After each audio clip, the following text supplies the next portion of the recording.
You're doing everything right. You're eating better, you're moving more, and still the weight keeps going up. Your energy level keeps going down, and your sleep is worse than ever. But your doctor tells you everything looks normal, but you don't feel normal. You feel like something is off, and deep down, you know this is not just aging, and you are right. Welcome to the Menopause Truth Podcast, where we go beyond the headlines, beyond the myths, and into what is actually happening in your body so that you can understand your health, feel in control again, and make more informed decisions with confidence. I'm Dr. Monica Relvis, a physician board certified in lifestyle and obesity medicine, and I have advanced certification in hormone replacement therapy and cardiometabolic health as well. What you're experiencing has a cause, and more importantly, it has an explanation.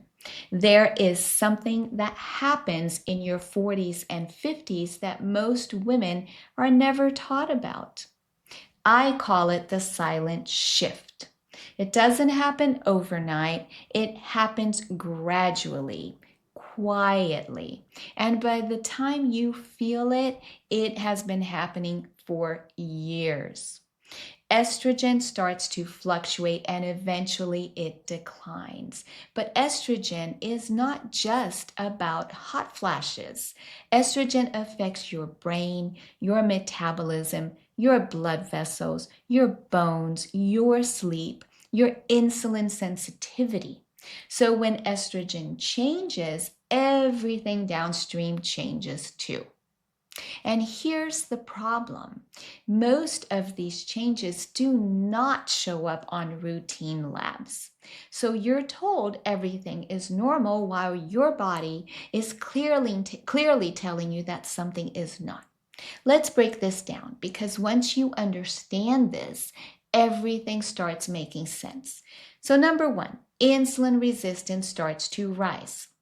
And this can happen years, sometimes even decades before your glucose or your hemoglobin A1C become abnormal. Insulin is the hormone that helps your body store and use energy. So when your body becomes resistant to insulin, you end up producing more and more of it. And higher insulin levels are going to increase fat storage, especially visceral fat. So you're not imagining it when your body composition changes, even if the scale hasn't really moved too much. Your body is changing, and most doctors are not measuring insulin levels. Number two, your sleep changes. Estrogen and progesterone play a role in regulating sleep, and as these hormones decline, sleep becomes lighter and more fragmented. And when your sleep is disrupted, cortisol goes up. Cortisol is your stress hormone, and chronically elevated cortisol levels lead to weight gain, especially again abdominal fat, brain fog, fatigue, increased cravings. So now you're tired, you're gaining weight, and you are craving sugar. And you are being told, just try harder. This is not a lack of discipline, people. This is biology. Number three, your metabolism shifts. You lose lean muscle more easily, and muscle is one of the main drivers of metabolic health. Less muscle means lower metabolic rate, higher insulin resistance, more fat accumulation. So the same habits that worked when you were in your 30s don't work the same way anymore. Number four, cardiovascular risk begins to rise. This is one of the most important and least discussed changes. Heart disease is the number one cause of death in women, and menopause is a turning point. We start to see increases in LDL particles, increases in apolipoprotein B, changes in vascular function, increases in inflammatory markers.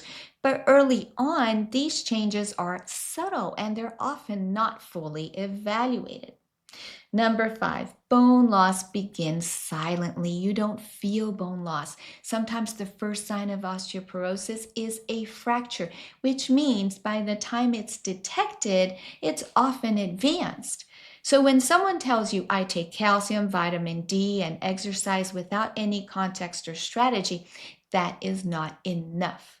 Now imagine all of this is happening at the same time. Your metabolism is changing, your sleep is disrupted, your hormones are shifting, your body composition is changing, and you are being told to eat less and move more.